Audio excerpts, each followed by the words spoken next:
Are you fired up or what? The NBA regular season starts on Tuesday. We are ready to roll. We have hit another milestone here on Gimme the Hot Sauce. It is episode 50. And when you think of the number 50 in sports, you think of Corey Maggette? No. You think of the great Bears middle linebacker, Mike Singletary. He had those eyes staring at the offense, just intimidating them. Great the Bears defense in the mid-'80s. With Buddy Ryan calling the shots. Stacey, those are the glory days of Bears football, and we're waiting for it to come back. It's coming back a little bit. The defense was good last week. Yeah, the defense has always been good. I'm happy they won. Yeah, I think Fields is starting to get really comfortable as the starting quarterback, and I think everybody's comfortable with him starting. They're running some different sets for him, allowing him to use his athleticism to see the field better. And I think if they can continue to do that, I think the ultimate goal is just progress, not so much what the record is at the end of the year with him as the starting quarterback, but progression, seeing him progress every single week and doing the things that you need to see him for the future. Stinger, what are your favorite memories of Mike Singletary? Samurai Mike in the middle. Oh my God. The eyes, I just remember watching the films of him with the eyes dotting back and forth. And he was part of the Monsters of Midway, all those guys, Danimal. That was an unbelievable defense. Brother-in-law, my wife's from Chicago. I know they took care of the Patriots pretty handily in Super Bowl 20, but the 85 Bears. Yeah. But Susan has a pretty good memory that she'd like to share. Okay. Mike Singletary. I was just kidding when he took his pants off in San Francisco. You want to give some context to that? Were you there? What's going on? Were you there? Where's Tim when you need him? Come on now. No kidding. We're going to forget that's a Tim line. Yeah. Oh my goodness. You're talking about there's got to be more to that story. When he was coaching in San Francisco and he got in trouble for dropping trow. Really? It was a man up moment in the locker room. Oh yeah. And his famous news conference, I want winners. Yes. Yeah, something to that effect. Yeah. But I always remember those eyes. Yeah. Eyes. Some of the highlights you see, and I had a roommate at Oklahoma that looked in my vents when I was in my other room. He had eyes like that. Oh, that's good. You saw those in your vents? Yeah, I saw them, because it was like our rooms were connected.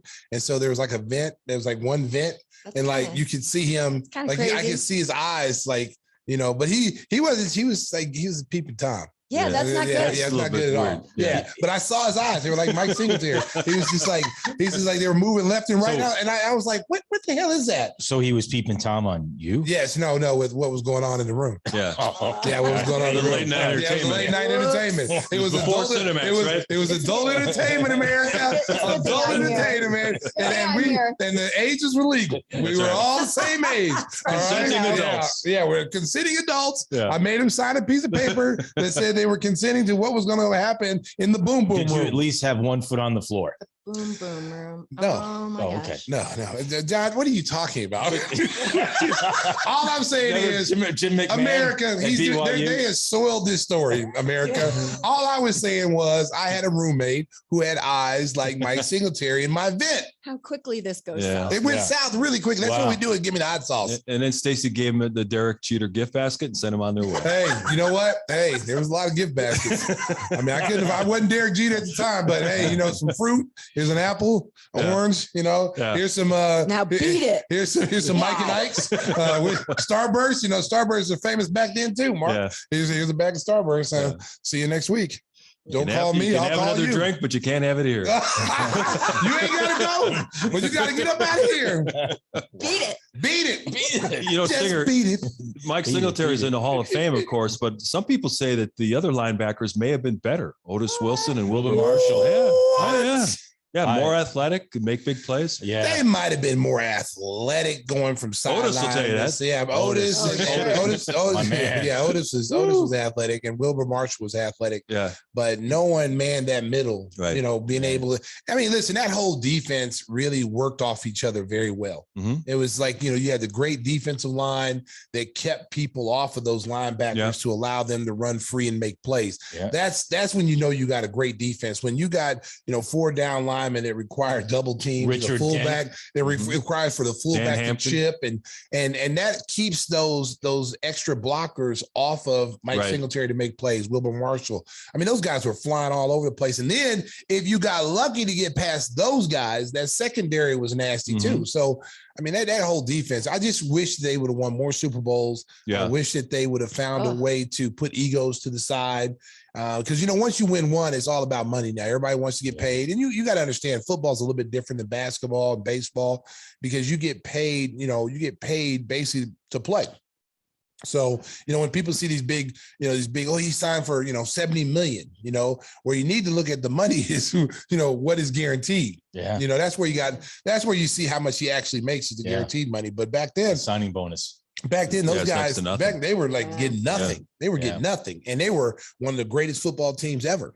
They couldn't get the quarterback position right. Where have you heard that before in Chicago sports history? I mean, remember, I think it was not the year right after the Super Bowl, but the following year, McMahon got hurt and Ditka brought in Doug Flutie. And they almost had a revolt within the team. Yes, they did. And Doug Flutie went on to be a very good quarterback in Buffalo, but just the circumstances bringing him in just before the playoffs and saying, okay, go win us the Super Bowl was really unfair to everybody involved. Yeah, Doug Flutie was a really good football player. Yeah, he was. I mean, all jokes aside, he was a great college football player, won a lot of games at Hail Mary against the Miami Hurricanes. I remember watching that game.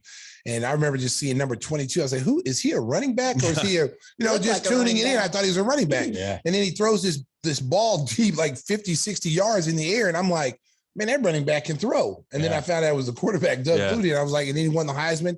I thought it was an unfair situation. Yeah, I thought it was unfair to bring him in that situation and then have to come in and try to win over a locker room, especially a veteran. And he didn't win over the locker room. It was that was doomed from the start. They were not happy. That was doomed from the start. Yeah. Well, it is basketball season that we're talking about. The NBA is ready to tip off. And before we get to that, we want to mention our buddy Timmy Whispers once again missing in action. We would find him, except we're in his place of business. So I guess we kind of got to give him a pass. Yes, Sriracha Studios and Hustle and Flow Studios actually. We miss you, Tim. We're actually in Tim's, Tim's office. I was texting with Tim earlier. We were going over a few things. And I said, hey, if you want to join or call in, join the Zoom. He goes, I'll be in a ballroom reception. Was he taking dance lessons? I'm not sure. Ballroom reception. I think he might be Rocky Mountain High right now. I don't know. You know what? He's been known to visit some of those dispensaries. He's been known to do it. I'm just throwing that out there. He's not here to defend himself. Well, you know what? 30 years of abuse. 30 years of abuse. It's 31 years now. So Whispers, we're thinking of you, and we're also thinking, when are you going to get a new keg tapped? I mean, that's was there anything? Was it out? Did you bring the Narragansett? I sure did. I did. Oh, was it tapped out though? Was it tap out? That's what I was cracking when we hit 50. Yeah. And if you'd like to try a can. The Pride of the Clams? It's delicious. The Pride of the Clams? It's delicious. Official beer of the clam. I had it in the fridge and it's cold beer. Yeah. Hey, thanks for that. So crack it open and enjoy. It's episode 50. Give me the hot sauce. Enjoy the lager. I've really never even heard of this beer. Me neither. Well, you never heard of it, Susan? If Stinger recommends it, it's got to be good. Is it a Boston beer? Yeah. Narragansett. It's a Rhode Island beer, and there's a history of this beer. It was the first. I'm going to drink if he's telling a story. Yeah, go ahead, drink because it's Bottoms the up, first. Mark. The history of this it beer is kind of interesting. Is the first sponsor of a baseball team. They sponsored the Red Sox in the 50s. How about that? With Kurt Gowdy. And then they went on, and I don't know if you remember the famous movie Jaws. Of course, well, everybody remembers Jaws. Like we were. It was scary as hell. Which one was that? No kidding. About a spaceship. I wasn't even born yet. Wow. Do you remember when Captain Quint crushes the beer can? Sure. What beer can is that? Must be this one. It's an Narragansett beer. So, guess. So it's way to go, John.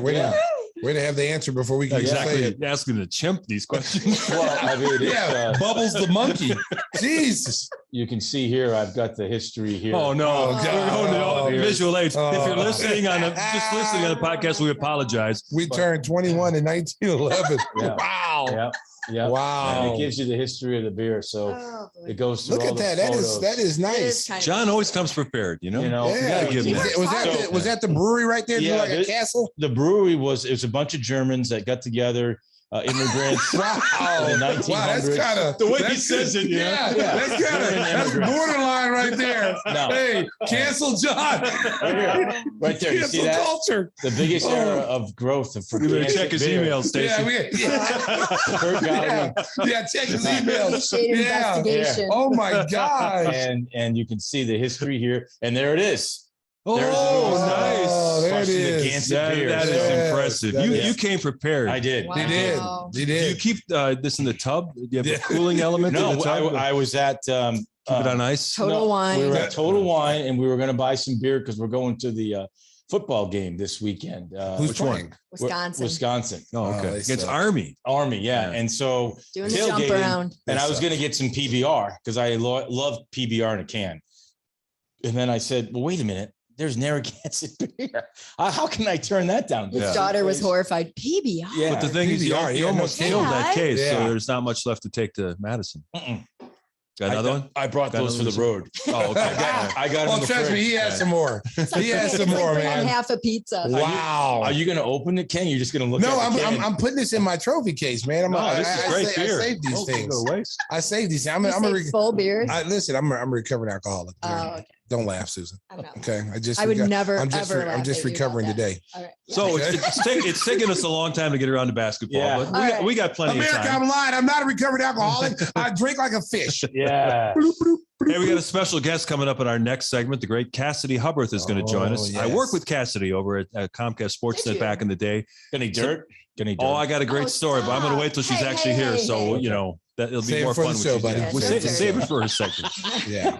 Stacey, you've seen 3 preseason games, and I know just judging by what you said on the air, you really like what you see from these young boys. I absolutely love it. Wow. Now I will say the third game against Cleveland, I was a little bit. Yeah. I was scratching my head a little bit because I think when I watched them play that game, you know, Sexton was out and Garland was out. So their 2 best players were out. And I kind of think our guys looked at that game as like, okay, we beat you by 40. It was Like a an easy scrimmage game or scrimmage something, game. And they didn't come out with the same focus and energy that they've been doing the first 2 games, but they were coming in spurts. Like when they needed to do it, you know, they turned it on, you know what I'm saying? So I saw that they have the ability to turn it on when they do, but we don't want to see that. You know, we've seen enough of that, you know, over the last 5 or 6 years, the team not coming out focused and losing games they should win. You don't want to see that. You want to see them come out and stay focused and beat. When you have to play at Cleveland 4 times, you beat them 4 times. You know, when you have to play a team under 500, you beat them 3 or 4 times. It doesn't matter who they are. But I did like this. I did like the second and third group that came out there. I thought Io did a great job. He was the closer. Yeah, I think bucket. I think what he did in those last 4 or 5 minutes, especially coming off the bench being cold, you know, Billy gave him the ball and said, "Go make plays." Yeah, just cleared it out for him. And it looked just like he did in Illinois. Yeah, you know, that's how he played the other night. Mm-hmm. They just gave him the ball and said, "Go make a play for yourself, for your teammates." And he showed the ability that what he did in Illinois was not a fluke. He'll be able to do that at this level. It's just learning the game and understanding when and where he can take his chances and go like that. But see, in that game like that, when you're down 8 to 10 points, you know, the biggest help for us though, I mean, I think Taco Fall was playing for us.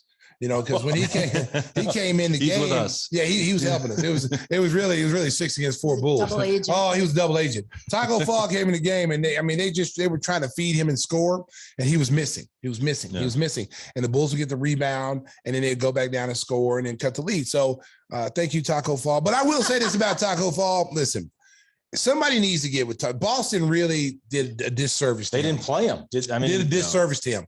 Boston is a good franchise. They have the people to work with that kid. They should have pulled that kid to the side and say, "Listen, you're not going to be, an all-star caliber player. We don't expect you to be that. But what we do expect you to be is a rim protector, and really focus him in and saying, we want you to be Rudy Gobert in the Eastern Conference, because at 7'6", you can't coach height. Right. And even when he was in the game defensively against the Bulls, he caused a lot of problems, because every time someone went to drive to the basket, he was standing there like a scarecrow in a cornfield.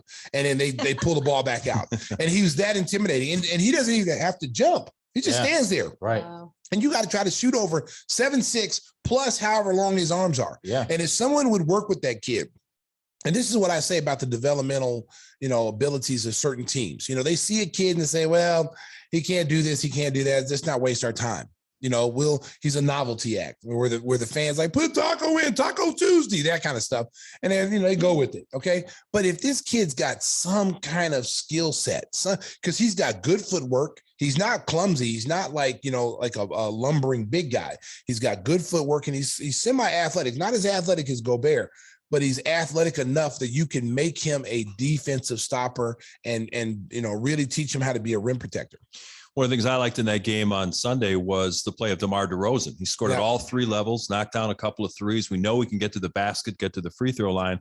I think a lot of people were concerned, Stacey, that he might be the third wheel behind Zach and Vooch, but you can tell he's taken a lot of pride, even in these preseason games, to show people I'm still in my prime and I'm going to be a big factor on this team. Well, I mean, he's an all-star caliber player, 4-time all-star. So, you know, he's not going to lose his mentality that he's carried his whole life from high school when he was one of the top high school players in the country. He's one of the top college players in the country, and he's been a top NBA player. So his mentality is not going to change because this is all he knows. So I think the thing with DeMar is that, and Zach, is to understand, you know, pick their times where they're going to do things. Like if you watch him the first couple of games, I thought they played really well off each other. I thought Lonzo set him up nicely, made it more efficient game for him. Zach is going to be more off the ball with Zoe in the game, you know, and DeMar is one of these guys that he's going to get to the foul line, which we didn't have last year. We didn't have a wing that can get to the foul line 4 or 5 times a night and put pressure on the defense. That was one area the Bulls struggled at last year, especially in the fourth quarter. Zach doesn't get to the free throw line a lot, but DeMar does.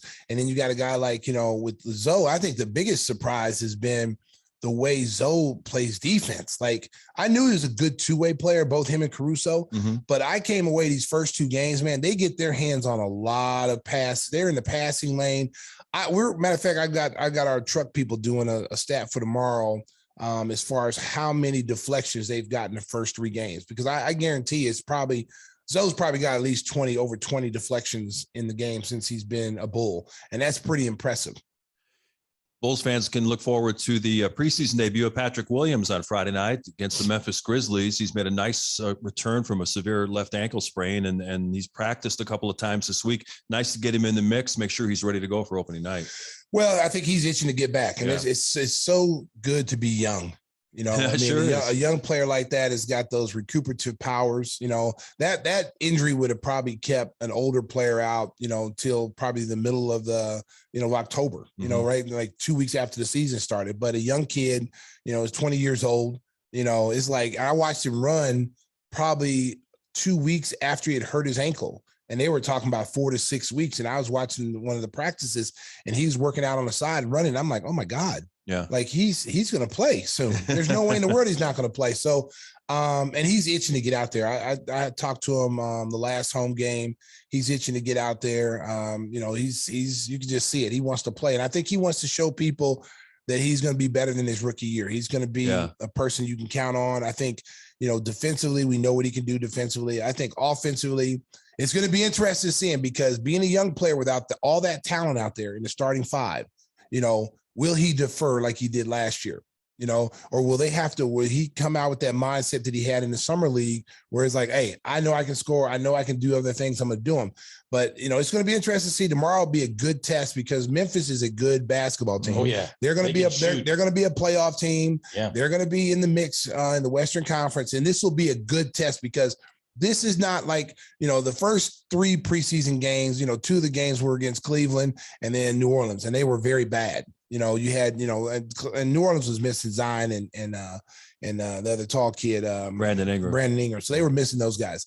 But this team is going to come in and they're going to play their starters and they're going to play their regular guys because it's almost time for the regular season. So you may see them a little bit more. It's going to be a good test for the Bulls in the early going. I'll tell you what, if John Morant was playing in New York or Los Angeles, MVP. He'd be up there with the top names in the game. This kid is spectacular. The other night I saw on SportsCenter, he had like 5 incredible plays in preseason. And he reminds me so much of Derrick Rose in his early years. So explosive, goes to the rim and tries to dunk over people. This kid is so much fun to watch. Yeah. Well, I mean, he's an elite player in this league. And, you know, the one thing you worry about him is that because he plays so high above the rim, like you used to see with Derrick. Like Derrick, And, you know, he's not very big. He's not like Derrick was, at least Derrick's body was big. Derrick was built like kind of like a running back or a defensive back. Yeah, but you look at John Morant. John is a little bit more on the skinnier side, and you worry about him. You see him take falls all the time. Mm-hmm. You know, you got to worry about being up so high like he is, and then getting undercut or clipped or something.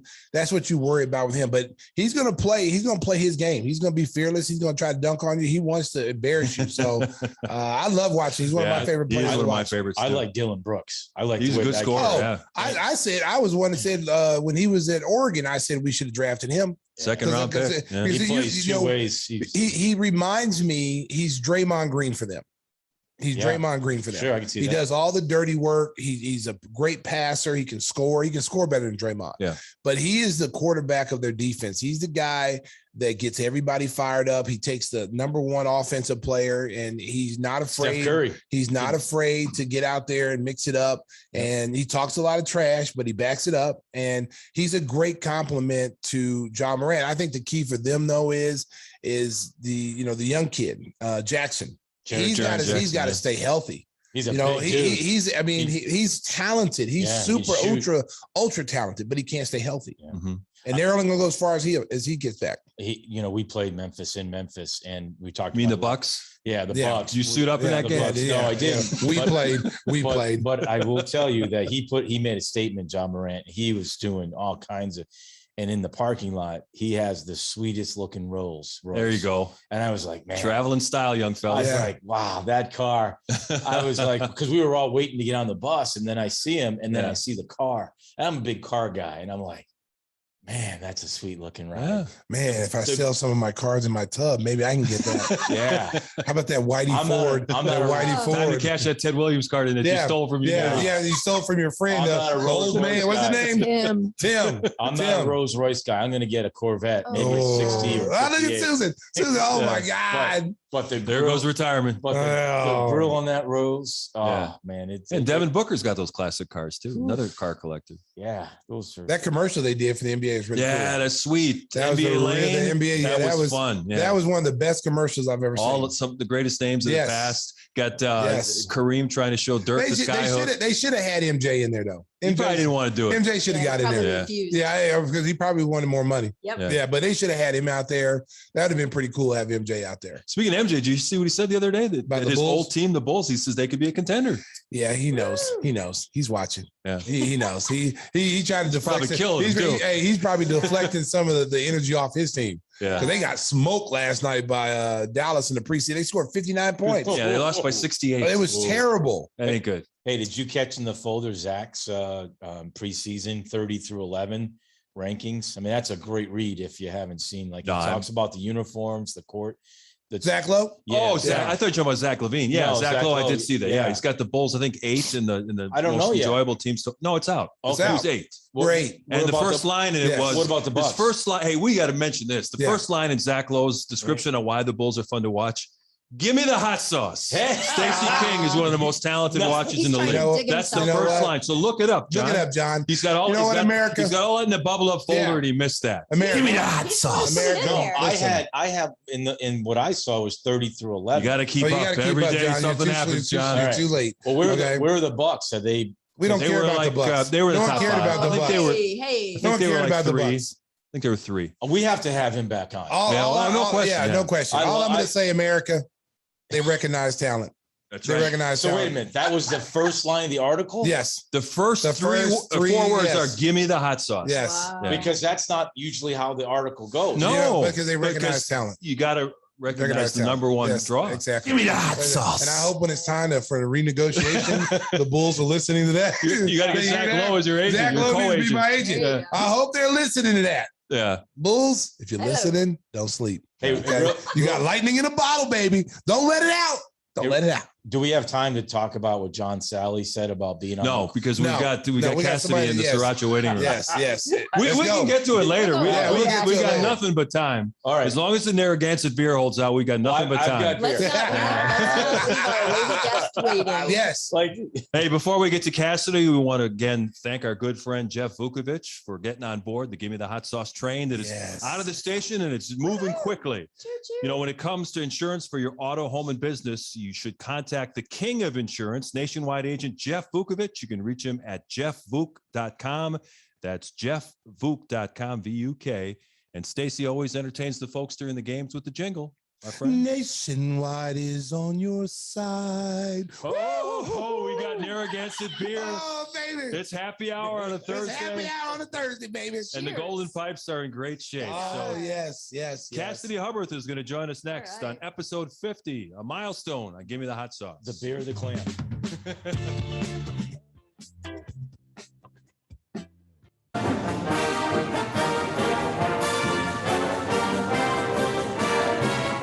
Yes, we all know that famous fight song, the Northwestern Wildcats. It is time to welcome in a proud graduate of the Medill School of Journalism. Cassidy Hubbarth joins us on Gimme the Hot Sauce. Woo! Cassidy, welcome to the show. It's so great to have you here. Are you kidding me? I'm so happy to be here. I'm jealous of all of your backdrops. I'm ready to go though. I'm fired up. I'm having coffee at 6:30. I'm not going to fall asleep until 3 a.m. I'm ready for this. I got to tell a little story about how Cassidy and I know each other. She actually worked at Comcast Sportsnet, which turned into NBC Sports Chicago, which is turning into dust right as we speak. Pour one out. So they've lost so many great people over the years, and one of them is Cassidy. Cassidy worked as a production assistant there. And the story I want to tell is that, she's a go-getter. She wanted to show everybody how good she is. And, we talk about NBA general managers misjudging talent. Well, some folks over at Comcast Sportsnet misjudged some talent because Cassidy was trying to get the news director to give her an opportunity to be on the air.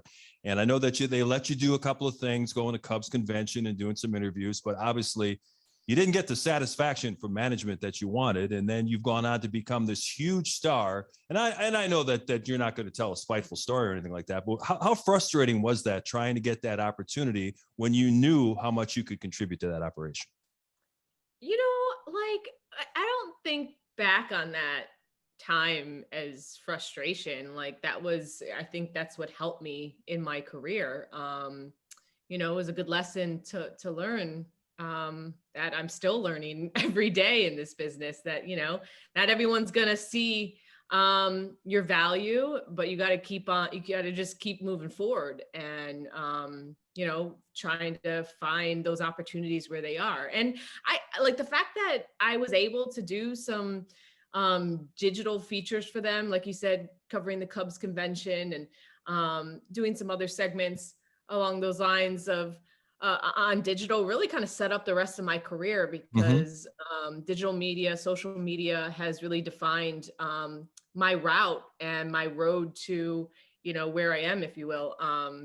And, I think I'm really thankful to Comcast Chicago for that, or NBC Chicago, or whatever they are. She's taking the high road, Stacey. I may have chosen a different route, but that's okay. Yeah. See, Mark's going to take a different route. He's taking a different route. No, look, those were the grinded out days. Like, I was working that job and also working in Atlanta half of the week as a social media host. And then I would fly back, and I called my production assistant job there like my grad school, because I was able to, cut tapes and write opens for you, Mark. And I really learn, even though I went to Medill, and that's journalism, one of the top journalism schools in the country,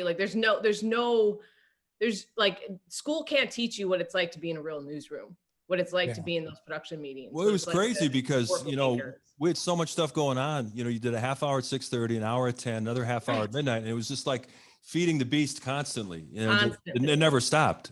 It really didn't. And it was, and for those who may be in this business listening, those shows are all such different beasts as well. Like the 6 o'clock is, news stories, previewing the games ahead. And then after that, it's watching the games, building those melts, putting together those highlights.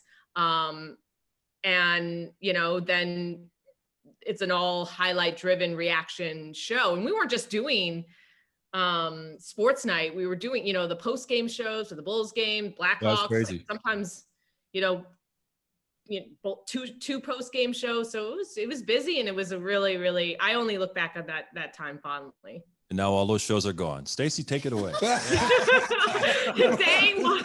Hey, Mark might be in a trench coat before it's all said and done. Heading over there to NBC Sports. Mark, this is a safe space. Air it out, my friend. This is a safe space.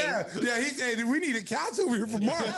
We've never seen this side. No, we've never seen this side of Mark. No, you've seen it plenty. Yeah, Come on now. Come on now. I've seen it plenty. We've done 50 shows. You've seen that before. NBC Sports. Be on the lookout. Put Mark's face on a poster. Do not let this man in the newsroom. Cassidy, Mark, you've been in this business longer than me, so you know the most predictable thing about this business is that it's unpredictable, and that like no decisions make any sense. Well, and you know what, and you gotta, the one thing I've learned doing all this, what I've been doing is that you got to take opportunities when they come. You got to try to be as well versed in different things and not just be one dimensional, because I think the more things that you can do, the more valuable you are. And I think that's what you've done in your case. You started doing different things in the beginning, and it's really helped you get forward. You understand things that maybe the average person doesn't understand as far as where you've been and the things you've done.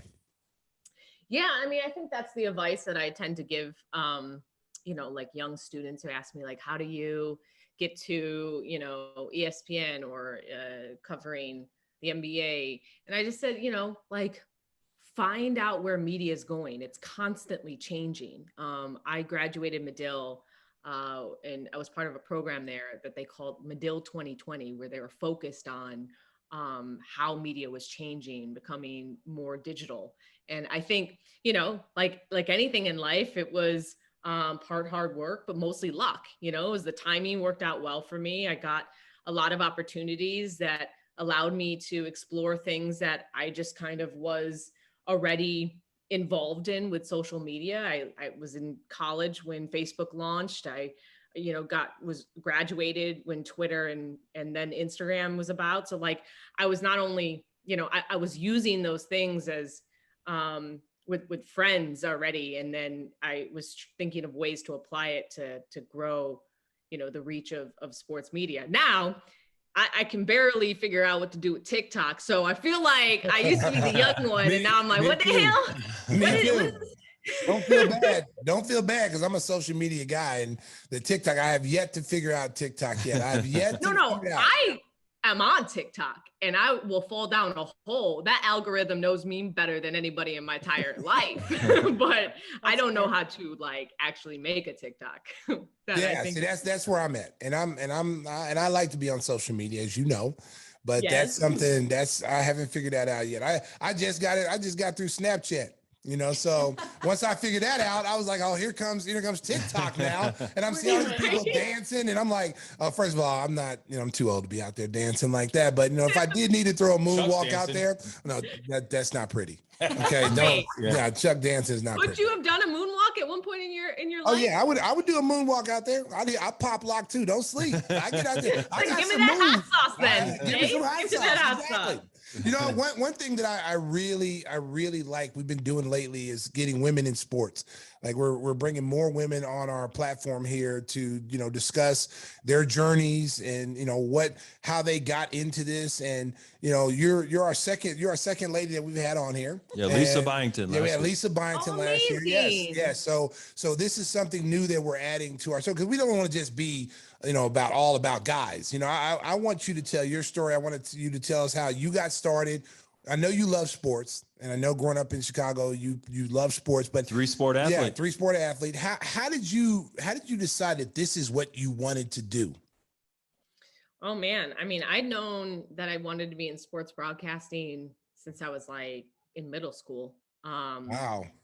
I remember watching Pam Oliver on the NFL Fox pregame show, interviewing different NFL players, telling their stories, doing features. And, I knew I loved sports. I knew I wasn't going to be Cheryl Swoops. So I said, I also knew I wanted to, continue to be in and around sports. So I think from that point forward, I decided that's what I was going to be. And I just kind of did whatever I needed to do it. In high school, I fortunately, Evanston Township High School had like a radio, television, film club, and I called our soccer and basketball games. I was terrible, but it was amazing that I had that opportunity. And then, in college, I just did whatever I could, because I didn't get into Medill. I didn't get into Northwestern, actually. My freshman year, I went to U of I and then found a way to transfer to Northwestern. And then when I got to Northwestern, transfer into Medill. That's not because easy. I knew that's like, I wanted to do it. So I mean, I guess I say that because like during the time, I didn't really think of like that doors were closing. I just kind of like found a new door to go through. And, Northwestern then got me my first 2 jobs out of college. So I've been very, very fortunate. Yes. Like I've worked hard and kept my head down and just kept moving forward, but I also have been very fortunate as well. But Cassidy's been living in New York, she told us, for the last 11 years, but she's still Chicago through and through, Stacey. I was watching her fill in on The Jump last week, and I think it was I forget the 2 panelists who were, but you were asking them the breakout team in the Eastern Conference. I think one of them said Charlotte and one of them said Washington, and they cut to Cassidy, and she's just like, come on, is anybody going to say the Bulls? So you have to speak out for the Bulls, because Stacey's really high on the Bulls this year. I mean, how could you not be even if you like don't feel like this is a championship team? For the first time, and I don't even know how long, it feels like the Bulls are relevant, and Stacey and I have had this conversation. Like, I don't understand, like, when did Chicago not become one of the top cities in this country? Like, why isn't it a destination? Why isn't it a free agent destination in the past? And it made me mad. Like the fan in me has been mad about the state of the Bulls and just the lack of attention, and they haven't been deserving of it. And finally, like, they, maybe this whole roster doesn't make a whole lot of sense, but they're going to be fun to watch. And that's at the very least what I think Bulls fans deserve, the city of Chicago deserves. And I'm excited. I'm excited about, obviously Zach, he's incredible. I don't love this like threat of, it being the summer of Zach LaVine, and him being like the number 1 target in free agency. But, I also like the thought of what that's going to do for his performance this year. I'm really excited about Lonzo Ball. I was also talking to Stacey about this. Like, I followed Lonzo throughout his early career, like with the Lakers and then with New Orleans, and the maturation process I've seen specifically with Lonzo has been so impressive. I think, obviously there was all the hype around him and his shoes and his dad, when in Summer League, I covered him Summer League, it was like a zoo there. And then him breaking away from, big baller brand, becoming his own man, becoming a father. I saw that kind of maturation in New Orleans. And now I think joining forces with Zach. I mean, we've already seen Shy Slam a Jamma, Stacey. Like, that's going to be all day. Get your t-shirts now. Get your t-shirts now. Yeah. And I'm excited. I know that's a lot on Lonzo, but I'm really excited about that pairing. And then, of course, DeRozan, he's just a pro. So, and then Vucevic. Like, there's so many guys on this team. And finally, like, that's my feeling. Stacey, tell her about your bet with Nick Friedel. Oh boy. Oh, okay. Slick Nicky. Okay. My dad can't stand Nick, by the way. Hey, anybody. My dad. So Nick is one of my dearest friends. Yes. My dad goes, Nick Friedel. He's so negative about the Bulls all the time. Every Chicago person feels that way. And Nick my dad can't stand him. Nick is an awesome guy. Like, he's one of my good friends as well. I mean, he does a great job, and but he came out. Okay, he came out, Cassidy. He says to us on our podcast, I don't know when it was. It was a few weeks ago. He says to us, he says, the Bulls are the 11th best team in the Eastern Conference. Yeah. And I was like, puff, pass. Like, what are you smoking? Like, pass that around, because that's like got everybody high right now. And he's like, no, they're 11th best team. I said, Dick, I said they had a not even a half an NBA roster last year. They were like the top 9. They almost made it to the playoffs with Felicio and these other guys. And when you start the conversation with Felicio and playoffs, and then you got DeRozan, Ball, Zach LaVine, Vucevic. You got 3 or 4 All-Stars in the lineup. You got Caruso, who's going to be the response to everyone's defensive issues. How in the world could you even put them lower? I mean, even out the playoff race. Yeah. If he would have said, I can see them being the 8th seed, I'd have been like, I still disagree with them, but at least you're in the playoff conversation. But to have them 11, oh man, come on. So they bet him dinner that the Bulls will finish ahead of the Knicks. I'm like going he had the Harlem Globetrotters. He had seriously. The Washington Generals. So the Nets, obviously the Bucks. Yes, Philadelphia, Miami. Boston, Atlanta, New York, the Knicks, Charlotte. So Atlanta, New York, and Atlanta, New York, and Chicago, I think, are in that. Well, that's the bet that they have. Yeah. Right. See, the bet is, Cassidy. You see, you can't come to a gunfight with a knife with me, okay? So he wants to bet me. He said, "Well, bet me dinner, any restaurant I want, any steak dinner I want, and if he wins, I got to take him out to dinner." So the bet was that the Bulls will finish with a better record than the Knicks. That's the bet for me and him. No matter where it's at, my team will be better than his. So he's taking Tibbs' side here? Yes, he's taking Tibbs' side. Yeah. Isn't that fresh? He's a double agent. Isn't that fresh from Nick? He's a double agent, man. Nick's a double agent. He's kind of like Nick's my boy, but he's kind of like Skip Bayless. He says these crazy things to get a rise out of everybody. I know deep down he does not believe the Bulls are 11th seed. I know deep down. He seemed pretty convinced. I mean, his mom is now a huge Bulls fan. His mom told him he can't even come home for Thanksgiving. She said, "Enough. You're not coming home for Thanksgiving. You're not going to talk about my Bulls this way." Yep. Stacey, by the way, I told my mom I was coming on your podcast, and she goes, oh, tell him I have a picture with him.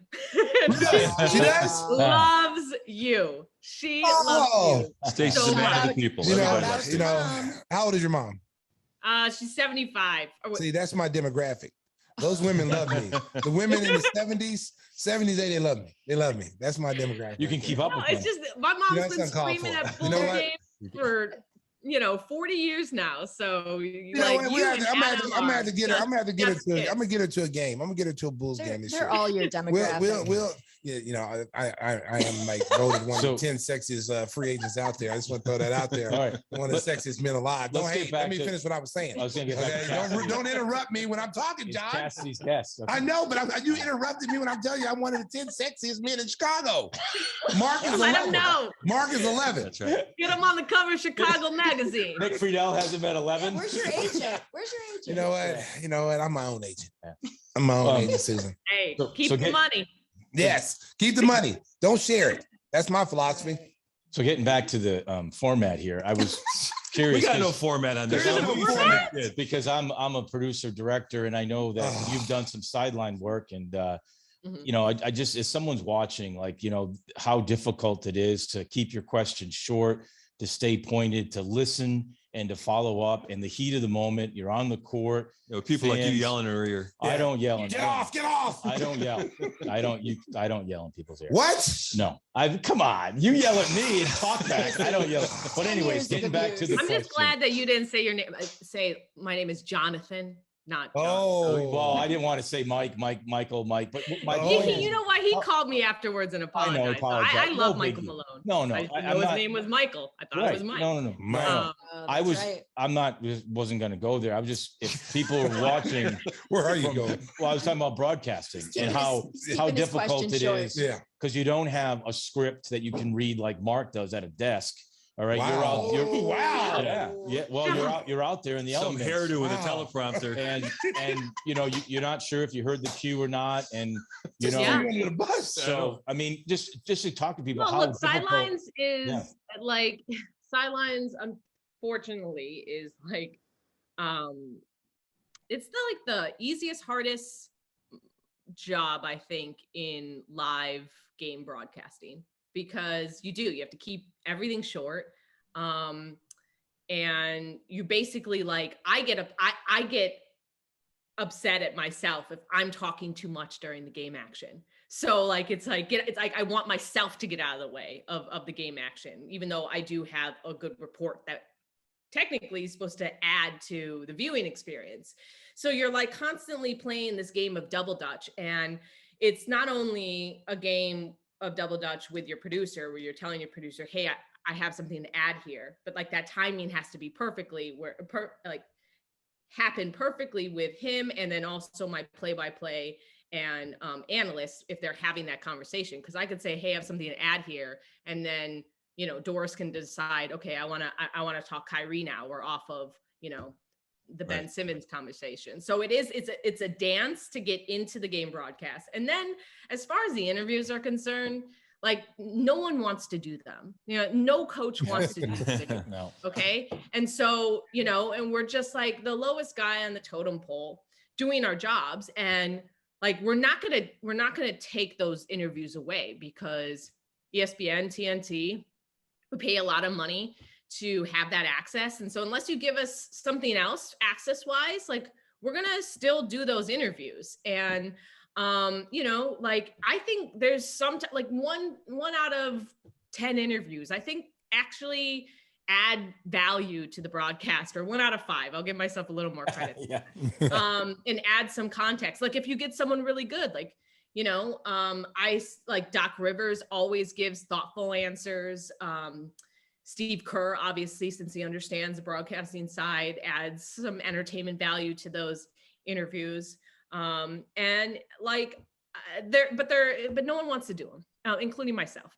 But post game, like those are the ones that's where like you feel like, oh, all of the struggle throughout the whole game to get in, tell your story, like you prepare all of these storylines to just kind of wait and see if the analyst and play-by-play person and the live game action kind of like lines up. But the post-game interview is where you can really have a moment be, add to the viewing experience. Like if LeBron has a game winner, his reaction right after that's part of the viewing experience for the fan, and what helps fans, fall deeper and deeper in love with the NBA. And I feel that responsibility in those moments. And that's where I'm like, I often pinch myself and be like, I walk away and be like, that's really cool that I get to do that. I hope that answers your question. Oh yeah, absolutely. And some. Hey, Cassidy, I get the chance to cover Game 3 of the WNBA Finals tomorrow night over at Wintrust Arena. It's sold out for Games 3 and 4, and I noticed on Twitter you were grinding away trying to get the Sky through. I thought they got jobbed on a couple of calls late in that game, but I saw some. Sarah Spain was like, "Can we look at Devin Booker's camera and to see if he caught maybe Diana Taurasi, stepping out of bounds?" But it's a neat story that Candace Parker comes home and is immediately turned that team. And they only finished 500 during the regular season, but to have a player of her caliber and her championship experience on this team has done wonders, because otherwise the roster really hasn't changed all that much. And then Kalia Koppers really emerges as a star in this series. What is your thought on the growth of the WNBA and its place in the whole in the ESPN spectrum?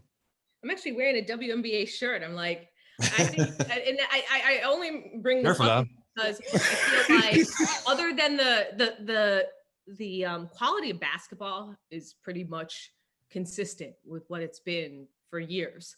But I am so proud of this league for really, really doing a great job of marketing their stars and, garnering support and using their voices and their platforms to bring attention to social issues, bring attention to, the women who are competing every day and the sacrifices that they're making to, be a part of this league. And I just think they've just done such a great job. Like when it's all said and done, it is entertainment. And so there's been in years past where I hadn't felt like they were doing a good job of marketing their stars enough and letting, the public get to know who the key players were. There was that big push early on, who's got next. Like I was all in on, Coop and Cheryl Swoops and, Lisa Leslie and Rebecca Lobo, like that group of just superstars. And I think like they've recaptured that magic of while also having some legends, but the new group of young stars coming in. And so I think the league is in such a good place, and I'm so excited for it to grow even more. And it's not that they need the support of, the NBA, but it's really nice to see, NBA players also outwardly showing that support and helping that reach, and pushing those basketball fans into watching games. Because if you do sit down and watch a WNBA game, it's actually pretty awesome to watch because it's great fundamental basketball. So if you really truly are a hoop head, you love watching the WNBA. Yeah, that's the one thing I would say about them is that, they need to up their pay.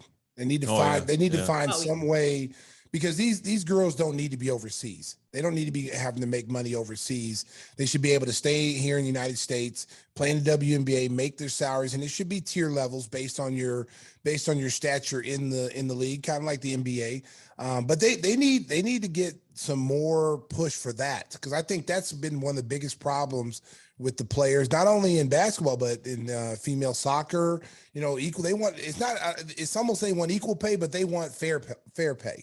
And right. I'm all for that, man. Pay them, give them, give them what they need to be able to stay here, not have to work multiple jobs. It's just like back in the old 60s and 50s when NBA players had day jobs. They play in the NBA at night and then work in a restaurant in the daytime. And it's kind of like that is like it is in the WNBA. And it shouldn't be that way. It really shouldn't be that way. They should be making really good money. But at the same time, they are growing and they have the right leadership in place. Like Nneka Ogwumike, she's the president of the Players Association. I mean, she worked tirelessly on the new deal that they came to this summer, which not only guarantees the top players will earn $500,000 plus, but I recently saw a story about there's coverage of fertility and a lot of other just taking care of their players, because they weren't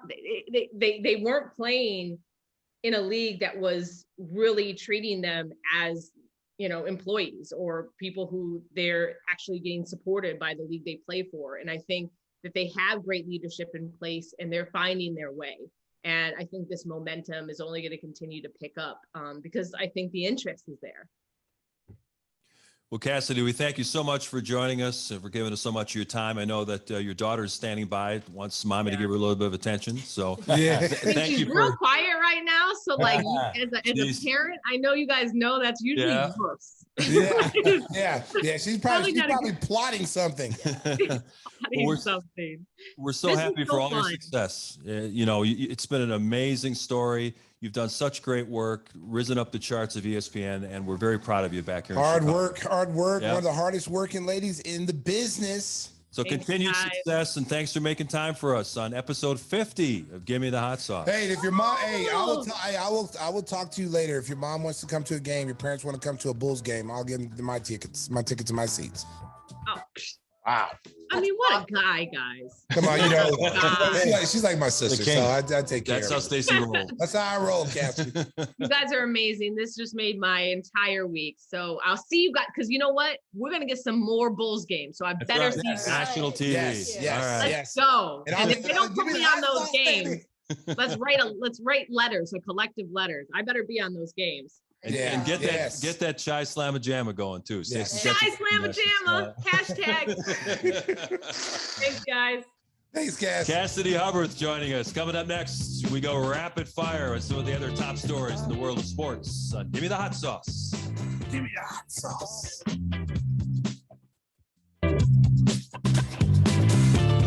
Boy, it was great catching up with Cassidy Hubbarth. Amazing talent, doing great things at ESPN. She's already accomplished a lot in her career, some great things to come ahead for Cassidy. We thank her for joining the show. It is a big week beyond the start of the NBA season coming up. It is Paris Packer Week, and everybody gets excited about that here in the Chicago area. You see anybody at Piggly Wiggly, Southside? Talking about Aaron Rodgers? Piggly Wiggly. Shop the pig and save. Yeah. I had to retire my White Sox gear this week. So. What? They ruined my birthday. Yep. Yeah. So you're no longer belated Southside? happy birthday. Yes. It was pretty depressing. So you're no longer Southside. Well, no, I'm just taking some time off. See, I didn't wear my Southside shirt. I'm all in black today. I'm in mourning. Oh, man. Both the Yeah. White Sox and the Brewers just screwed me on my birthday. Did you see Aaron Rodgers' news conference the other day where he's talking about how he liked Chicago and that he walks the city before games and people are always friendly to him? I can't with him. And then they asked him, he said, would you ever consider playing for the Bears? He goes, no. Yeah. No, that won't happen. Thank God. Yeah, thank God we wouldn't want him. Yeah, no, he can stay. He can Thank stay. God you wouldn't want an MVP. He can, No, we wouldn't want him. Okay. Yeah, no, I'm with All right. Stacey. No. Yeah, we You got a good one now. I mean, think about it. I mean, he's won. He played the Raiders, who were giving Your up team? on Yeah, Gruden. you're Raiders. Your Yeah. Raiders. Your Well, second team. after the Raiders. Patriots. Well, I don't know. You guys watched the game, but I saw a lot of players just giving up, dropping. I saw like 3 or 4 drops. Well, we saw what Well- happened a couple days later with John Gruden. Right, Yeah, right. Kind I- of took the life out of the They franchise. must have read the emails. It did. Yeah. The players must have read Are we the going to emails. get into that now? Yes, we're Well, gonna I don't know Or- if we need to get into the minutia of it, but the idea was the that manure of it. John Yeah. Gruden Get was the brought minutia, it's the in manure. by Mark Davis, Al's son, as the savior of the franchise. Was given a 10-year, $100 million contract, and then they found out exactly who he was as a person. Well, and I also think that you know what? 10 years. The guy's been out of football. Like, Yeah. you don't bring a guy back in. Good broadcaster. Dick Vermeil did Yeah. it, but yeah, he's a great broadcaster, right? And we talked about his coaching, but that was a mistake. You don't bring a guy out. That doesn't happen. You notice like Andy Reid and Belichick, those guys are lifers. You know, Kyle Shanahan, lifers, Tomlin, these guys are lifers. You don't bring a guy in, so no one's going to trust him. And then you give him 10 years, so he slow plays it. He got rid of Khalil Mack. He made all these decisions. Some of these draft picks aren't very good. And he gets the final say so on any deals. Right. He gets the final say so. But here's the thing. At the end of the day, why didn't they bring him into the office? Those were private emails and say, look, you But messed up. the league was behind that. Yes. I know, but They did this long-term investigation on the Washington football team. Right. And the only thing that became public was John John Gruden's I think emails to that's Bruce bullshit. Allen. I don't believe That Yeah. was terrible. It was terrible. I mean, Yeah. Well, first of all, I mean, when has an email not been private? Yeah. And I'm not condoning what he said, because what he said in those Awful. emails it was awful. were awful. And he Awful. should be getting lambasted for that. Okay. If you honestly believe that, how can you come to work every single day and work around those very same people that you're talking shit about? Like, I don't understand that. Well, what about Daniel Snyder and the whole well, you know Washington what? football Right, team? That listen, was the purpose but of the you know- investigation. Well, but- because the way they were treating women. You know, Yeah, there was a right. big thing about the way they treated women, Yes. the sexual harassment, Right. and that was a huge And they deal. found some And then they emails found- with yes. photos Yes. of I don't, him. I don't But- believe that. But I don't believe that. I think, in my personal opinion, that those emails are 10 years old. I think they had that shit on him 10 years ago when they hired him, and they wanted to get out of the contract, and they dusted it off, and they used some bullshit story about an investigation. there's a lot of things that are going on with the Raiders. You know, I talked about this. Their president, 30 years. He was there when I was there, worked him way all up the ranks. He moved the team to Vegas, the sponsorship, the stadium. Mark Bedane was behind all of that. And all of a sudden he resigned without Any explanation. So now you got that. Now you have this, and, they were out a year. They built that stadium and they didn't have any fans for a year. Maybe that's the 50 million, because that contract was backloaded, and maybe they want to get some of that money back. People laugh at me when I say that, but I wouldn't be surprised, because that's how Al was. Al was the same. Remember Lane Kiffin? They did the same thing to Lane Kiffin. He took money, $10 million from Irwindale back in the late 80s, and they built they put they built a big hole in the ground out in Irwindale, and they said, here you go. And he said, all right, well, give me my 10 million. And then he didn't go to Irwindale. So I wouldn't be surprised this is about money, about getting that money back. And I don't know though. I don't know, John, because there's so much stuff that, first of all, it's 10 years. Okay. But there's been so much stuff going on that is really, they've been hiding, that they've been sweeping under the rug for years. Okay. Just like the Colin Kaepernick thing. They all know that they colluded to keep that kid out of the NFL. Everyone knows that. Sure. Okay. And that's why they paid Colin Kaepernick to kind of just go away. Yep. It's like, we're going to give you all this money and you can't come back and say anything and you're out the league, but we're going to give you all this money, and they've been doing some shady stuff for a while. Washington, with the way they've been treating women and taking pictures of them topless, making them go topless for calendars or whatever. I mean, that's no, there's no place in the game for that. No, man. they There's want no that place. guy. They want. Yes. And But- yeah. But let's just say this, though. There are private emails. and that could have been handled privately, because you can't find a soul that would say anything bad about Jon Gruden about that. I mean, the guy's been a coach. Mike Tirico came out, and supported him. I mean, seriously, but there's some people though, John. There's people now that are unloading on Yeah, now they are. But you know what though? Now, I mean, course, it's like when you find out like your neighbor's husband was beating them, and you were playing cards with them, and you never knew it. You never saw any signs that there was abuse going on, and then later on you find out like there was abuse going on. You're like, how did we miss that? Like, how did we miss that? Yeah, because there's certain things you just don't see, that you don't know that goes on. Sure. And just like with the Danny Ferry thing, when he was with the president or the GM of the Hawks, and he said that about Luol Deng being a slick African or something. And, that wasn't supposed to get out, but it got out. And how do we know that his email went through a chain of people that went not just through the first person that it was supposed to go to, but that was passed on and forwarded to 100 people. And then one of those 100 people goes, hey, this is not right. You don't know. This is completely inappropriate, and turned him in and went to the NFL and said, hey, look, this is what your guy, Jon Gruden is sent out on a text. And this is what he's been saying.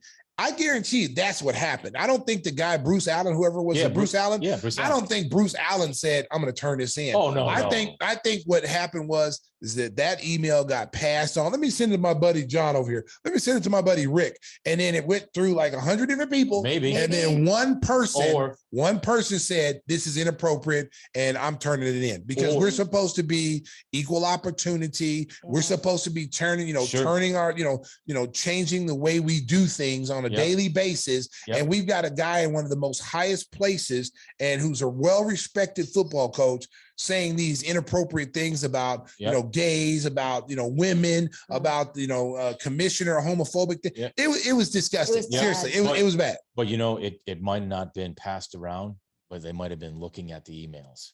And that's the thing that we don't know. Like, But when is it?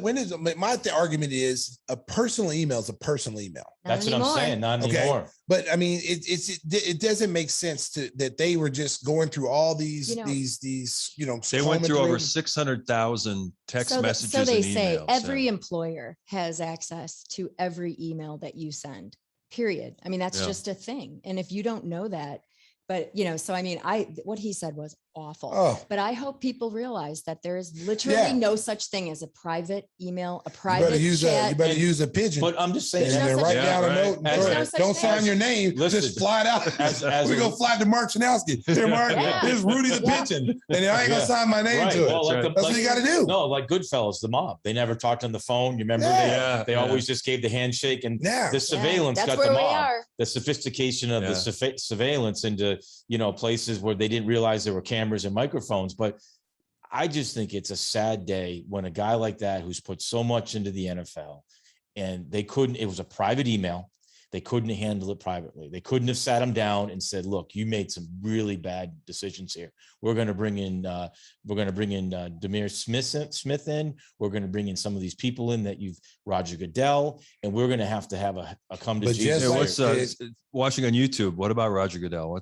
What's going on with your shirt there? I mean, isn't it Roger Goodell who tried to get Tom Brady's phone and Deflategate? Like, that wasn't, his suspension wasn't about Deflategate. It was about he wouldn't give up his phone. And exactly the same thing. It's all about the shield, the NFL shield. Got to protect the shield. And you know what, though? True. We were talking about Pete Rozelle. I'm old enough to follow the NFL since Pete Rozelle. The guy died of cancer because the pressure, people wanted him dead because he was relocating teams, the Baltimore, going to Indianapolis, what the Raiders were doing. As a leader, you got to be able to take it. You got to be able to take the criticism. I'm sorry. Like, you can't face him as a man, face Jon Gruden. Say, look, so John's not sent an email. He just puts it on his shirt. Yeah. But I bought him that shirt. You remember that year? Yeah. They went 4-0 with Jimmy Garoppolo and Jacoby Brissett when Jimmy got hurt. I do remember that. And guess what? They were 4-0. They went on to win the Super Bowl, and they really, the NFL, they wouldn't let Antonio Brown play with them. Remember that whole thing with the Patriots? But it's okay, he can play in Tampa. I just think the leadership needs to take a good look and say, is this how we're going to turn people in now? Well, listen, if you want transparency, if you want, honest transparency, that organizations are doing what they're supposed to do and following the guidelines, the big thing is the Rooney Rule.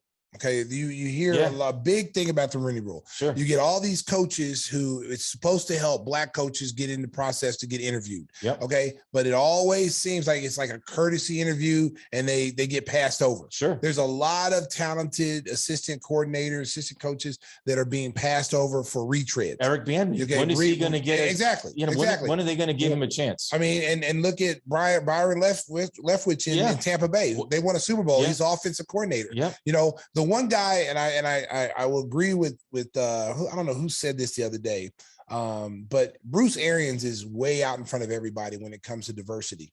When you look at his coaching staff has women on it, and it has African American coaches. One of the few coaches that do that, and he's way ahead of the game. Wow. But at the same time, Jon Gruden's emails and texts or whatever he sent pushed the NFL back another 5 years by doing that, because there's already been question about how legit they are about doing everything on the up and up.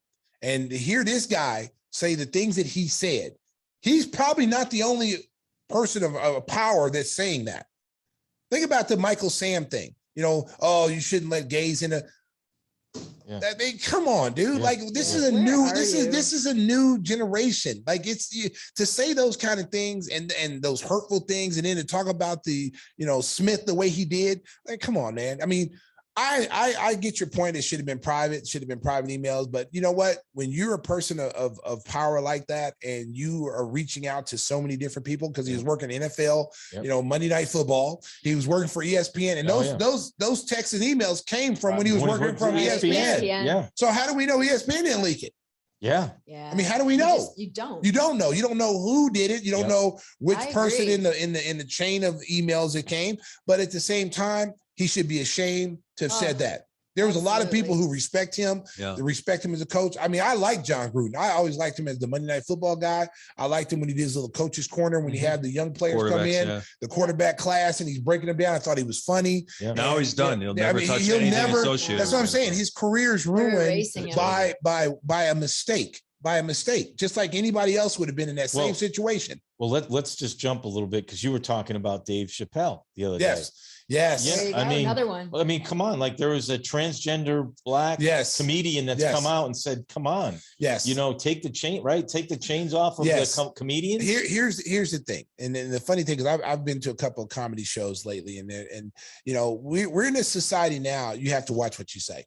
You do, or you're going to be canceled. Okay, you just can't talk freely anymore. Nope. Okay, it doesn't matter what you're talking about. Or you just text freely. Or you can't text freely. Yeah, so the freedom is gone. The freedom of speech basically is gone. Okay, because if you say anything that's not appropriate, you're going to be, there's going to be pitchforks and fires coming after you. Okay, so Dave Chappelle, made a comment, on his Netflix show, and I think 4 transgender people that work for Netflix walked out and quit, and they didn't cancel the show. They made a big deal. Now, listen, comedians are like totally different than regular people. I mean, anymore though, okay. Right? I mean, they're doing. I mean, seriously, like, I mean, they've been doing this since the turn of time. I mean, you got Red Fox, you got Richard Pryor, George Carlin, all these Sam Kinison, these Eddie Murphy, all these great comedians have made their career off of saying things that we wouldn't say. Well, I mean, what about like Norman Lear and all those shows growing up? Archie Bunker. Archie Bunker was that would never air today. That would never air today. But I mean, I watched some Good Times and all these shows that deal with race issues but they were funny. Yes, it was funny. But now they're not funny now. They're not funny. No. They're not funny now. And then what is funny? Nothing. I'm still gonna laugh. I'm still gonna laugh. I'm laughing. I go to a comedy. Like I went to watch Ari Spears over at the Comedy Store in Schaumburg, and he was talking about things that at first I was kind of cringing, like, ugh, can he say that? Because he was talking about handicaps, and he was handicapped people. He was talking about everything across the board. And because now we live in this culture, and at first I was feeling like, ugh, can he say that? And then I'm thought about it, everybody's laughing, and I'm like, well, damn, he's a comedian. Like, that's part of his act. But I was sitting there at first cringing when he was saying some of the stuff he was saying, Yeah. you know, and I was just like, oh, I don't think you that's can do not that. that's not politically correct. But he kept saying it, and people kept laughing. Yeah, but you pissed the And wrong person off, and It- somebody. but you know what though? You know, something. that's how it is and everything. Like when they say the Karens and all those Yeah. people, that's where we've come to now. Like Yep. if you, I don't know how it I mean, ends. listen, look about the mask issue. Oh. About wearing the mask, and people are still fighting about wearing masks and acting crazy about the mask situation and the COVID shot. Like, you know, like Kyrie Irving, and I love Kyrie Irving as a basketball player, but Kyrie Irving is really coming to, like, just disappointing me now, because now you're doing things basically to spite, saying you can't make me do this. Okay, well, if they can't make you do this, then they don't have to pay you to do what they need you to do. You can't have it both ways. You can't have it both ways. You can't- I'm going to sit out 40 games, but you still pay me my, 50, No. 60 million. No. No, it doesn't work that Yep. way. I mean, if you're going to stand for Yeah. the cause, Yes. and Stand we've for the seen cause. we've seen a Yeah. lot of athletes do Yes, that. do And it. You mentioned Colin Kaepernick. Do it. Yeah, Do it, man. Do it. Do it. And- If that's what you believe in, and Yeah. you Do it. and money is not the Yeah. the issue. Yep. I don't care about the money. It's Yep. a principle. Right. I don't want to take the shot because I don't believe in it. Okay, that's your prerogative. Yeah. Then Brooklyn says to you, well, our prerogative is not to pay you to sit at home. Yeah. He'll be back in a couple of weeks, just like Well, Ben just Simmons like came Ben back from Simmons. Philadelphia. Ben Simmons, the same The- thing. all the money you're losing, he'll be back. I'm refusing. He'll be I'm back. not coming. I'll Yeah. never play here again. Yeah, he'll be I'll back. never step foot in Philadelphia. Sold my apartment, blah, blah, blah. But after that first $380,000 Yeah. check Yeah. that He goes, oh, they disappeared. really took the money? I didn't think they'd really do that. They're going to give it back? Like, no, they're not going to give it back. Wow. And I'm going to tell you something. And that's what NBA teams should be doing from the start to regain their control of their teams, control of their franchise, is to start playing hardball with these guys. If you want to be traded and you want to sit out, then you're going to sit out without us paying you. When you want to come back, It's the collective bargaining agreement. That's what they signed. well, you know what? Yeah. Listen. At the end of the day, look at Philadelphia. They stood strong. I love it. And guess what? Here comes Ben Simmons, wagging his tail, tail between his legs. I'm home. Come on in, Ben. I didn't mean it, Joel Embiid. I love playing with you. Yeah, Joel. They misquoted me. Yeah. I love you, I was man. taken out of context. I was taken out of context. Yeah. I mean, and if you're Kevin Durant and you're James Harden, How much and you're you gonna looking put at, up? can they win a title without Kyrie? Yeah, they can. Yeah. They got a good enough team to do it. But Kevin Durant didn't come to Brooklyn to not play with Kyrie Irving. Yeah. If you're not going to be here, dude, I came here for you. I Yeah. took the shot. Yep. James took the shot. We all took the shot. And my argument, and I said this last week, over 50 million people took the shot. Yep. And all different races, color, sizes, body sizes. Everybody's different. And there's nothing going on with that. I think you said it perfectly, though. It's either you take the shot, Yeah, either stand for something. Or don't stand. Yeah. Or give back the money. or give back the money. Yeah. And I hope that, Because if he said to me, if he said, listen, the money doesn't mean anything. I'm retiring. Keep it. I'm just not doing this shot. I don't believe in it. yeah, Then I'm saying, okay, he's standing for the cause. He really believes that, he Yep. doesn't want to be forced to told what to do. So he's giving up his money, relinquishing it. Yep. He's not going to play in the NBA anymore. That's Yep. it. Boom. Okay, cool. Kudos to you, man. You believed in something. Hats off to you. But this, I don't want to be part of this. If they're telling us what to do, yada, yada. Listen, it's not that they're telling you what to do. It's scientific research that's been done on it. Nobody wants to get this disease. There's too many players in this league that if you're not getting this shot, and let's say we never got the shot, you're going to see, we saw it last year. We saw guys, missing games with COVID. They don't want that. They don't want that, Yep. tracing COVID tracings and Yep. guys having to miss games, your superstar players missing games. Yep. This is a business at the end of the day. Yeah. And in order to, if everyday people are making people do it to go to work, like my sons, they can't go to work unless they get the shot or they have to look for another job. Yeah. If everyday people have to go through that, why are you any different? Because you make millions of dollars more than them? Right. Do you think that these people want to go get the shot? No. They want a job. They want a job. They got to feed people. They got bills to pay. They got kids to send to college. They're going to do whatever they have to do. If that means taking a shot, even though they don't believe in it, in order to keep my job, I'm going to do what I ever have to do. it. Well, you remember the start of the segment. The initial question was about the Bears-Packers game. Yeah. That's gone. It's gone, ladies. So, you get full service here on Give Me the Hot Full Sauce. service. I'm going to hit the rifles because I know we want to talk about one more thing.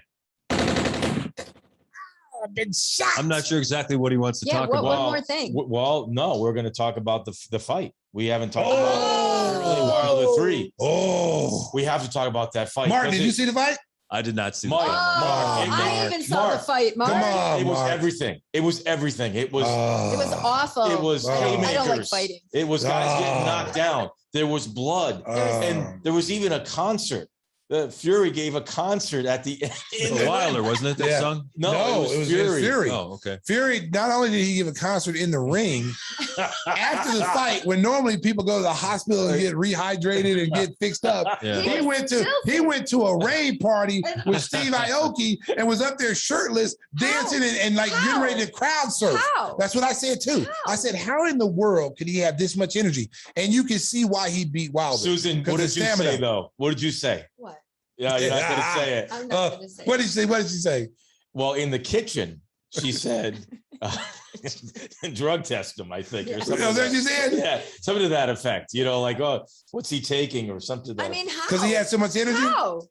I'm telling you, man, Dude. he's a different breed. Yeah, I mean, but he's a different breed. 11 rounds. Yeah. He went 11 rounds. That's And I'm nuts. telling you, He Mark, got knocked down a couple times. he got knocked down twice. Yeah. But man, did he punish Wilder? Man, he that hit poor Wilder. guy. And his Listen, his girlfriend let me or tell you wife something. was watching. Let me How tell you could something, watch America. that? Let me tell you something, America. My brother, my brother, Daryl King. Yes. Oh, I saw this. Yes, Yeah. he bet me. He came. I didn't want to bet. I was like, no, I'm just going to watch the Aw. fight. He I just made want to you watch the do fight. it. Yes, because he was talking so much trash about Wilder. And I thought Fury beat Wilder the first 2 times. I'm like, oh, this is easy money. So he's like, all right, let's bet $100. And then let's put another $100 if it's the knockout from Wilder or Fury knocks him out, because Fury not going to knock him out. He don't have that kind of power. So I'm like, what is this dude smoking? This is an easy bet. So I said, all right, bet. I said, I'm going to bet you now. I said, don't make me have to send my goons in Chicago, my savages to Texas to get my money.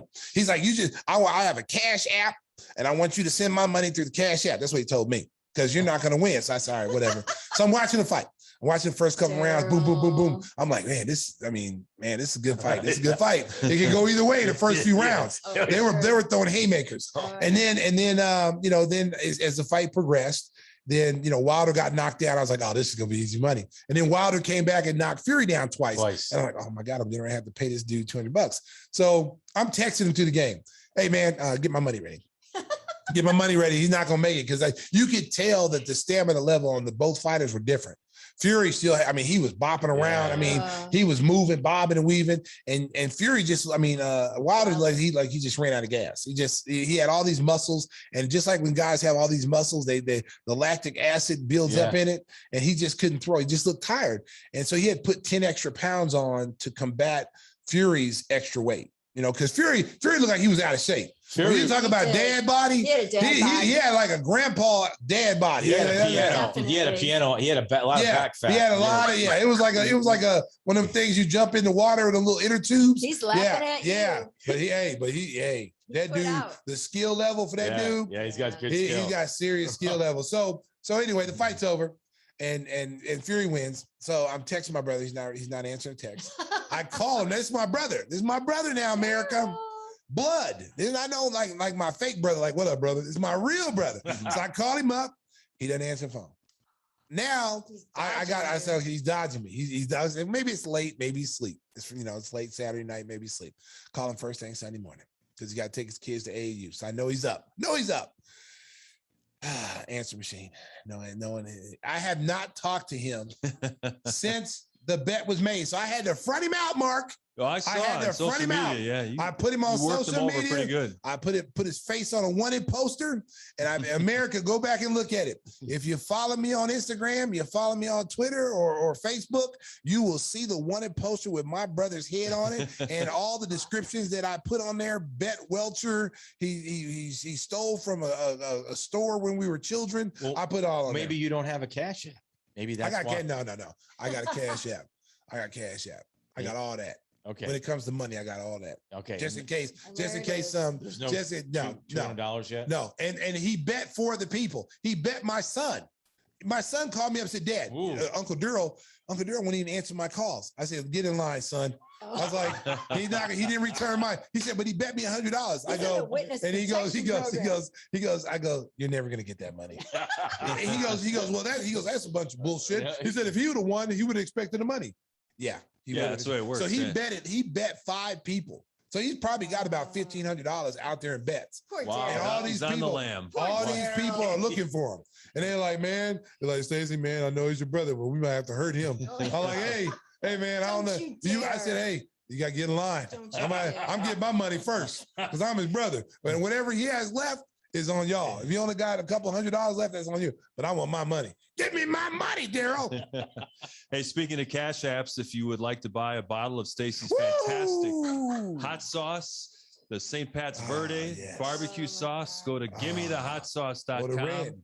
And also, we mentioned earlier in the show, we're thanking our good buddy Jeff Vukovic and Nationwide Insurance for being the first regular sponsor here on Give Me the Hot Sauce. If you would like to be a part of the show, advertise with us, you can contact us. We have a brand new email that's up and running. It's contactgths@gmail.com. GTHS, if you're wondering, that stands for Give Me the Hot Sauce. So contactgths@gmail.com. If you'd like to, reach out for some advertising inquiries or ask a question for Stacey or Timmy Whispers or anybody else on the crew, or just to say hello, that's where you can find us. So, and you know what? And don't forget, Bubble Up is one of our from the outset. From that, they believed in us. Bubble Up. We love you. You believed in us when no one else did. When we were showing, you could barely hear us. When you could barely hear us. When we sound like we was in a closet. You stayed with us, Bubble Up. You represented us, and we thank you, and we still haven't forgot that. Absolutely. And we need more sponsors. I need more sponsors. I did an outreach. I sent an email to Narragansett Beer. They're going to say, sir, you've had too many to drink. You had too many to drink, sir. We're not giving you any more free beer. No, we're not sponsoring you, alcoholic.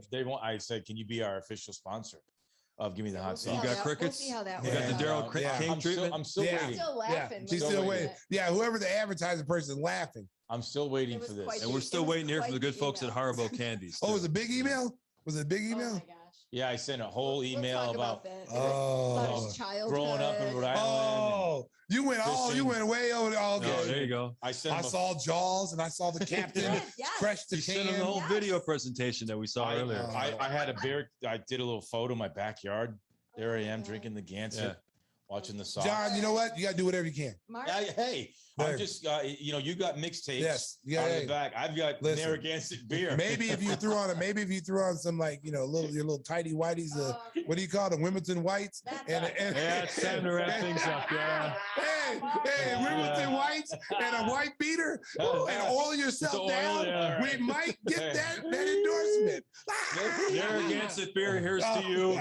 50 episodes to Give Me the Hot Sauce. We're looking forward to doing 50 many more than 50 more coming up in the future. Yeah. So thank you so much. We're your favorite podcasters podcasting, baby. Thank you so much for checking us out. We appreciate all the loyal listeners and our viewers on YouTube. The NBA season starts on Tuesday. Let's go, Stacey and John are back on the road, so we got to figure out a travel schedule, but we'll be coming at you every week with brand new episodes of Give Me the Hot Sauce. Stacey, bring us home. Drive home safely, Chicago. Beep, beep. And remember, Nationwide is on your side. Oh, there you go. Give Me the Hot Sauce is too, baby. Woo!